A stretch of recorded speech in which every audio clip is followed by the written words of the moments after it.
¿Qué tal? Muy buenos días. Este es el tercer video que hacemos de electrofisiología de la membrana celular. Como se han podido dar cuenta, es un tema pues que tiene sus retos. Sin embargo, en esta parte pues ya vamos a ver qué es potencial de acción y cuáles son sus características, y digamos que es más fácil de aplicar a las células que vamos a seguir viendo en adelante. Antes de avanzar, repasemos un momento qué es potencial de reposo o potencial de membrana, que debería llamarse más bien potencial a través de la membrana celular, porque sabemos que es una diferencia de concentración de cargas entre el interior y el exterior de la célula. Ahora, este potencial de reposo o de membrana tiene diferentes voltajes dependiendo del tipo de célula que sea. Entonces habíamos dicho que en una célula muscular estriada era más o menos alrededor de menos 90 milivoltios, que para una célula cardíaca, por ejemplo, era alrededor de menos 75 milivoltios, y que para una célula neuronal, una neuronita, no sé, tal vez más o menos menos 60 milivoltios. Fijémonos en una cosa, cada célula tiene pues un potencial de membrana que es diferente, y después nos vamos a dar cuenta por qué son diferentes. En este momento digamos que no lo podríamos abordar. Ahora, una cosa que es determinante es cómo hace la célula para en reposo mantenerse con estos voltajes negativos con respecto al exterior. Recuerden que lo que quiere decir esto es que si dentro de la célula es menos 90 milivoltios, simplemente quiere decir que hay 90 milivoltios, es 90 milivoltios más negativo que el exterior, ¿cierto? Entonces, eso es lo que quiere decir.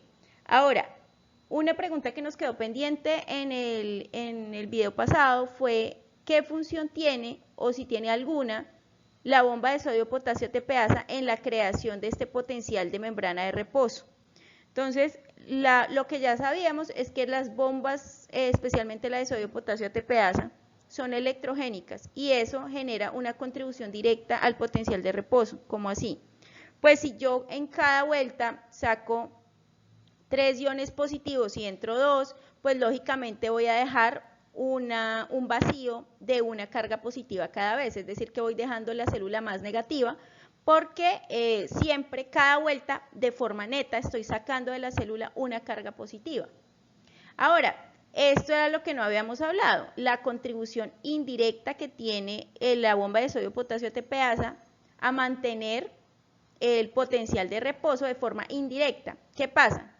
Que como lo que hago yo es aumentar la concentración de potasio dentro de la célula, porque lo que hace la bomba de sodio-potasio TPasa es sacar sodio e ingresar potasio, la concentración de potasio intracelular empieza a aumentar, y eso aumenta el gradiente de concentración del potasio, es decir, disminuye el potasio extracelular y aumenta el intracelular.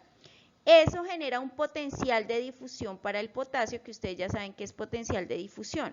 Es decir, que el potasio va a querer siempre salir de la célula.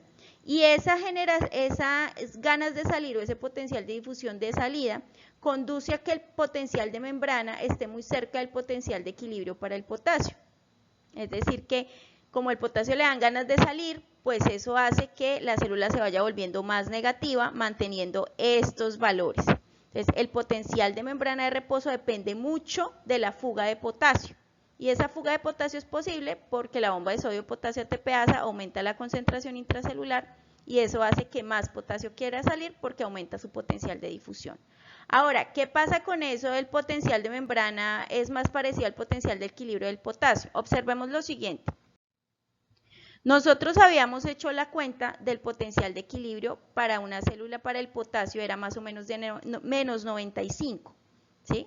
Y si hacemos la cuenta de la fuerza impulsora, digamos que acá el potencial de membrana era menos 60, eso me da aquí más 28, pero imaginen que el potencial de membrana sea para una célula muscular lisa que es de menos 90, ¿sí? Y el potencial de equilibrio fuera de menos 88. Quiere decir que esto casi que está, o sea que el potencial de equilibrio para el potasio se parece mucho al voltaje de membrana, por ejemplo, de una célula muscular. Incluso a esta es bastante parecido, ¿sí? Aquí que tiende a salir el potasio, pero muy poquito. Y si fuera menos 90 sería solo más 2. ¿Qué quiere decir esto? Que el potencial de reposo, el potencial de membrana, es muy parecido al potencial de equilibrio del potasio, lo que sugiere que esa salida del potasio casi que es neta y mantiene la negatividad dentro de la célula, pues porque siempre sale un poquito, ¿no? Siempre alcanza a salir un poquito, pero mantiene la negatividad en la célula. Si ese potasio no se fugara, pues se acumularía dentro de la célula y también evitaría que el potencial de reposo se mantuviera. Eso era lo que les quería complementar acerca de potencial de membrana de reposo, porque nos hizo falta en la última parte. Ahora sí, a lo que vinimos, que es hablar de potencial de acción y sus características. Entonces, el potencial de acción es muy importante y recuerden que es un fenómeno que solo se da en células que son excitables, es decir, nervios y músculos. Músculo ya sea cardíaco, estriado o liso y nervio, neuronas en general.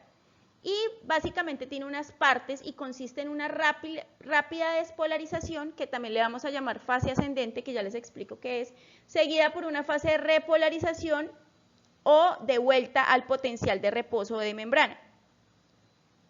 Los potenciales de acción generalmente son mecanismos para transmitir información en el sistema nervioso en general, o para activar el músculo para que posteriormente se contraiga. En esta diapositiva vamos a empezar a estudiar las características de los potenciales de acción. En esta representación gráfica observamos pues unas ondas, ¿no? Y la gráfica relaciona tiempo en el eje X contra voltaje en el eje Y. Entonces, ¿qué pasó aquí? ¿Qué estamos representando? Resulta que cogieron una celulita, solo una, le pusieron un electrodo adentro, ¿cierto? Y eso lo conectaron a un voltímetro y el voltímetro, bueno, con respecto a 0, nos va a indicar los cambios de voltaje que tenga la célula durante un ciclo completo de despolarización y repolarización. Entonces, lo que vamos a empezar a estudiar es qué es despolarización y cada una de la terminología que vamos a tener que empezar a estudiar. Entonces, ¿qué es despolarización? Despolarización es la primera parte del potencial de acción y es un ascenso rápido en pérdida de polaridad. Entonces, observemos que aquí la célula empieza en menos 70 milivoltios, que es el potencial de membrana de reposo, ¿sí? Menos 70. Luego tiene un ascenso dramático. Este ascenso dramático se llama despolarización. Esa despolarización se da porque digamos que aquí estábamos en menos 70 milivoltios y digamos que por aquí está 0 milivoltios, aunque pueden seguir volviéndose más positiva.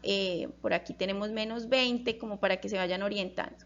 Entonces, la despolarización es el ingreso de cargas positivas a la célula que hace que la membrana se vuelva menos negativa o incluso positiva, pero no es requisito. También puede ser por la salida de cargas negativas, aunque es infrecuente, también eso genera despolarización. Entonces, ingreso de cargas positivas a la célula o salida de cargas negativas. Todo lo que a la célula la vuelva más positiva o menos negativa en este caso, ¿cierto? Eso es la despolarización y la observamos en la gráfica en esta primera parte, ¿sí?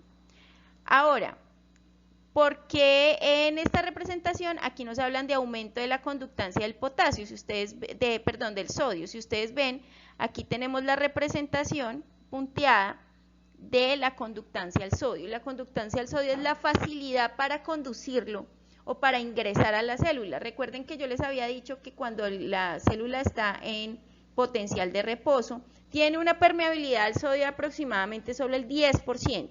Resulta que durante la despolarización, como se generó un potencial de acción, el potencial de acción es un cambio en la permeabilidad de la membrana, esa permeabilidad o conductancia al sodio subió a un 90%, lo que permite que ingresen a la célula cargas positivas precisamente de sodio en este caso. ¿Sí?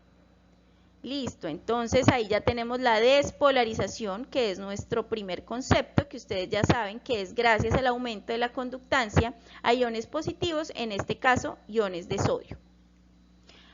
Otro concepto, que es la hiperpolarización. Bueno, antes de hiperpolarización, miremos repolarización, que por alguna razón no la anoté ahí.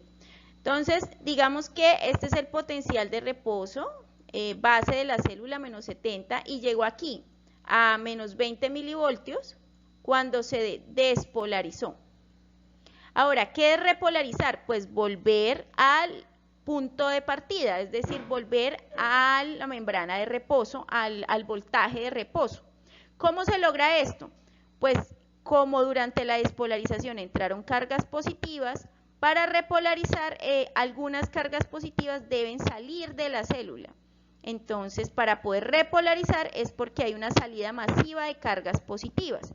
En este caso, fíjense que la repolarización es representada por este descenso desde el pico máximo del potencial de acción hasta el potencial de membrana de reposo. A este tramo le llamamos repolarización. Ahora, miremos quién hace posible la repolarización. Si observan aquí aumenta la conductancia al potasio y hay un aumento durante la fase de repolarización. ¿Qué está pasando aquí? Que el potasio se está fugando de las células, es decir, que se están fugando cargas positivas, lo que hacen posible la repolarización, es decir, que la célula vuelva a su voltaje de potencial de membrana. A eso nos referimos con repolarización. Ahora sí, ¿qué es hiperpolarización? La hiperpolarización es que hay lo mismo, hay una membrana de, esperemos, hagamos bien el dibujo para que se puedan orientar. Digamos que este es el valor del voltaje de reposo y por aquí se había despolarizado, ¿cierto? Entonces, como le explicamos ahorita, bueno, la despolarización es llevarlo hasta un punto menos negativo o incluso positivo. La repolarización es volver al punto de partida, es decir, al potencial de reposo. Entonces, ¿qué será hiperpolarización? Hiperpolarización es que llevamos al voltaje de membrana más negativo de lo que estaba inicialmente. Entonces, pongámosle un valor aquí como para que ustedes tengan una referencia. Menos 100 milivoltios, ¿sí? Esto es hiperpolarización. ¿Qué pasó? Que para despolarizar, recuerden que metimos cargas positivas. Para repolarizar sacamos cargas positivas, que en este caso estas eran de sodio en el ejemplo y estas eran de potasio en el ejemplo.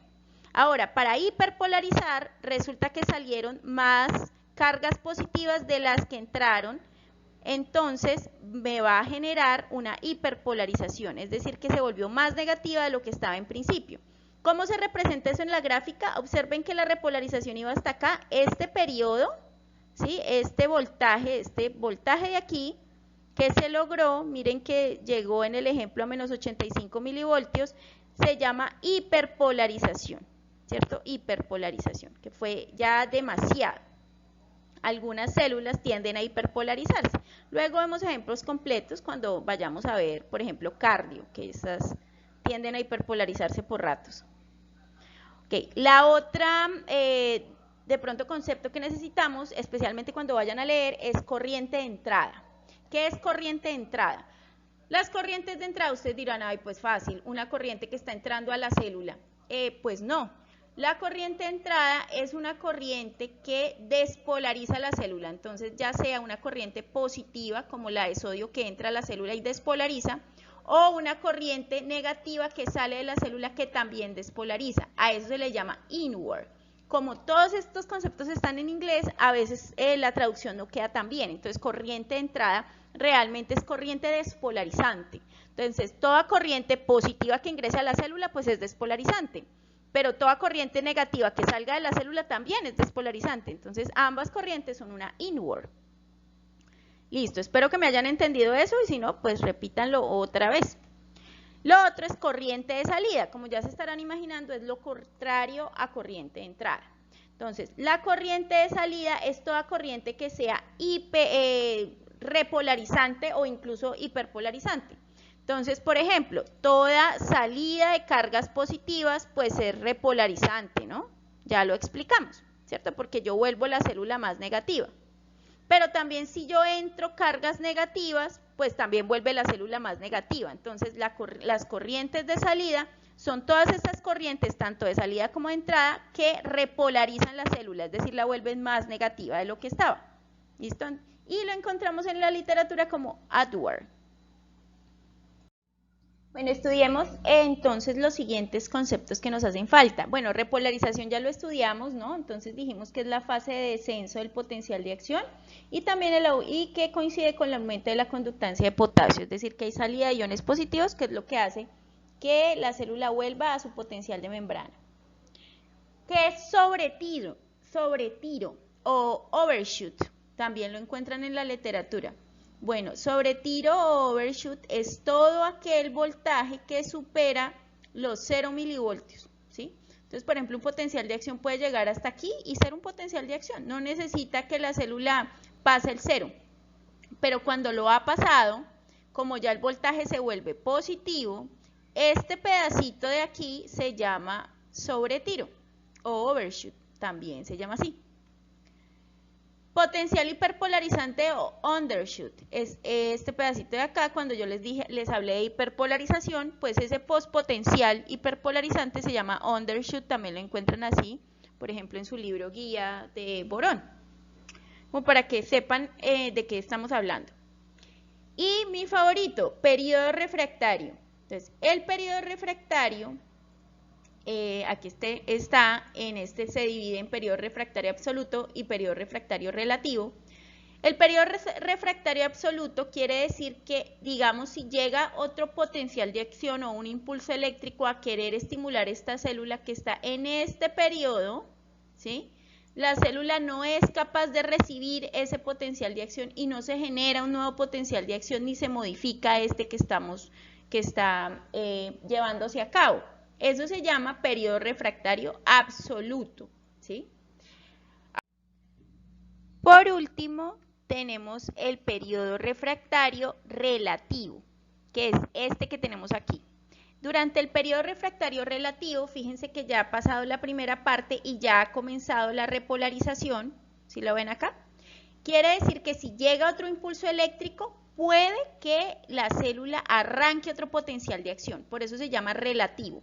No es usual que se genere otro potencial de acción en ese momento, pero puede ocurrir y por eso se llama periodo refractario relativo. Ahora, quiero que en los comentarios me cuenten qué hace posible que las células se encuentren en periodo refractario absoluto. Lógicamente después se los voy a preguntar, pero quiero que ustedes lo consulten. Bueno, además de esta, pues digamos, conceptos que hemos visto más como para comunicarnos, eso es más como la terminología, los potenciales de acción tienen unas características especiales dependiendo de las células que los producen. Entonces, por ejemplo, cada célula que es excitable y que puede producir potenciales de acción, es decir, neuronas, músculo cardíaco, músculo liso, músculo estriado, porque son solo esas, produce un potencial de acción de tamaño y forma diferente para cada célula, o sea, por eso es estereotipado, significa que cada uno es absolutamente diferente al otro. Se pueden propagar entre ellos, es decir, que si esta célula le llegó un impulso, generó un potencial de acción, ese potencial de acción lo puede comunicar a la siguiente célula y a la siguiente célula, eso se llama propagación. También tienen la característica de que son de todo o nada. ¿Qué significa de todo o nada? Entonces vamos a poner aquí con esta gráfica. Es la misma gráfica, fíjense que esto es tiempo contra voltaje. Y aquí está también la fase de despolarización, repolarización, el overshoot, el undershoot, el periodo refractario absoluto, relativo, todo eso. La fase de repolarización, que es la amarilla, y la fase de despolarización, que es la moradita. Listo, entonces es común y corriente. ¿Qué significa que sea de todo o nada? Significa que hay un potencial mínimo o umbral, ¿cierto? Que ahorita lo vamos a ver con más atención, en el cual yo empiezo a entrar cargas positivas a la célula, digamos, ¿cierto? Empiezo a entrar cargas positivas y cuando paso el umbral, ¿sí? ¡Pum! Se genera un potencial de acción. Si por el contrario yo no logro llegar, meto cargas positivas, pero no logro llegar hasta el potencial umbral, la célula va a hacer esto. Va a intentar despolarizarse y no se generó ningún potencial de acción, ¿sí? Porque son de todo o nada. Puede que yo meta una carguita más positiva y ya pasa el umbral y de una vez se genera el potencial de acción, ¿sí? Pero, como les dije, son de todo o nada, ¿sí? Todo o nada. O se pasa el potencial umbral o no se pasa y no hay potencial de acción. Si no hay potencial de acción, este no se puede propagar. Y si es un mensaje, por ejemplo, del sistema nervioso, pues eso no se va a dar. Ahora, los potenciales de acción tienen amplitud. ¿Qué significa amplitud? Que son los cambios rápidos que se dan. Entonces, aquí tenemos 4 ejemplos de 4 potenciales de acción de 4 partes de animales diferentes, ¿sí? Entonces, uno es de músculo, de sapo, otro es de conejo, bueno, otro es de cerdo, etc.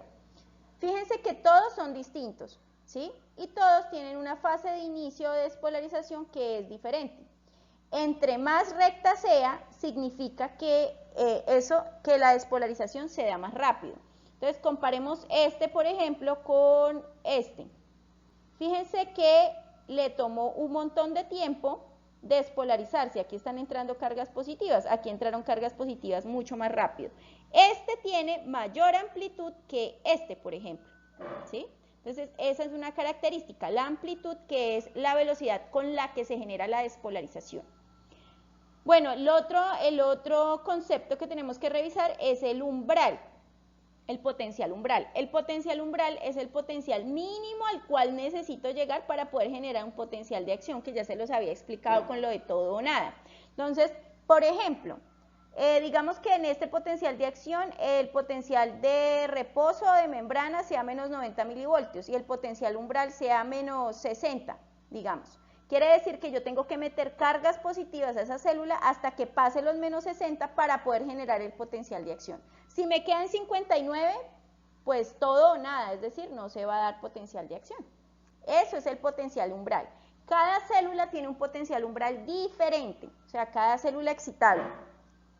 Bueno, muchísimas gracias por escucharme otra vez. Si nos faltan cosas, entonces, como ya en este video vemos las características de los potenciales de acción, en el video de mañana lo que les voy a poner es cómo se dan esos potenciales de acción, qué receptores, cuándo se abren y un poquito más específico y cómo hacen las células para que los potenciales de acción avancen más rápido o más lento, ¿vale? Respondan la pregunta y estudien muy juiciosos para que puedan, digamos que, interiorizar un poco mejor los conceptos. Un abrazo.